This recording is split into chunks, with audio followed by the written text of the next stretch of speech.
অনেক পাহাড়ে গিয়েছি, অনেক সমালোচকে পড়েছে, কিন্তু আজকের এই পাথরটা দেখে আমি আশ্বাসিত হয়ে গেলাম, হতভম্ব হয়ে গেলাম। চিৎকার দিয়ে বলেন সুবহানাল্লাহ।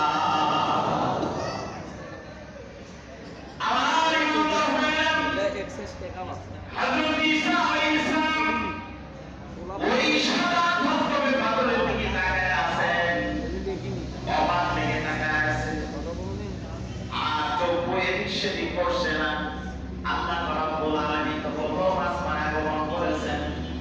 আল্লাহ পাক বলেন, ও আমার পয়গম্বর, ও আমার নবী, তুমি আমার পাথর দেখে তুমি আশ্চর্য হয়ে গেল, অবাক হয়ে গেল। আমি আল্লাহ তোমাকে আরো কিছু মুজিজা আমি আল্লাহ পাথরের মতো দেখায় দিব। চিৎকার দিয়ে বলেন সুবহানাল্লাহ। কে দেখাবে?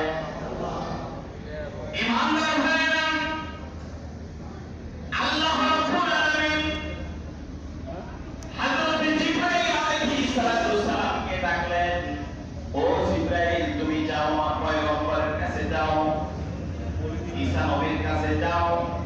ঈসা পাথর দেখে তিনি আশ্চর্যিত হয়ে গেছে, হতভম্ব হয়ে গেছে, বারবার পাথরের দিকে তাকাচ্ছে, পাথরের প্রতি তার মায়া মহব্বত হয়ে গেছে।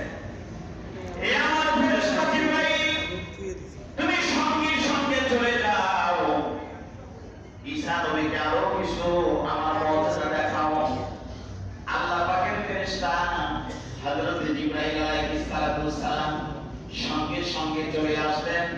আসার পর হযরত ঈসা আলাইহিস সালামের সঙ্গে সাক্ষাৎ হলো, কথা হলো। হযরত জিবরাইল আলাইহিস সালাম ঈসা নবীকে বলতেছেন, ঈসা, তুমি পাথরের দিকে তাকায় আছো। ঈসা আলাইহিস সালাম বলে, হ্যাঁ, আমি জীবনে এত সুন্দর পাথর, এত আকর্ষণীয় পাথর আমি কোনোদিন দেখি নাই। এই পাথরটা আমার আল্লাহ এত সুন্দর করে সৃষ্টি করেছে। চিৎকার দিয়ে বলেন সুবহানাল্লাহ। আল্লাহ পাকের ফেরেশতা হযরত জিবরাইল আলাইহিস সালাম বলল, ও ঈসা, তুমি পাথর দেখে আশ্চর্যিত হয়ে গেছো, অবাক হয়ে গেছো, কিন্তু আমি আল্লাহ রাব্বুল আলামিন তোমাকে আরো কিছু মুজিজা দেখাবে। সেটা হলো এই, ওই যে তোমার সামনে একটা লাঠি আছে, আশা আছে, লাঠি আছে, তুমি লাঠিটা হাতে নাও।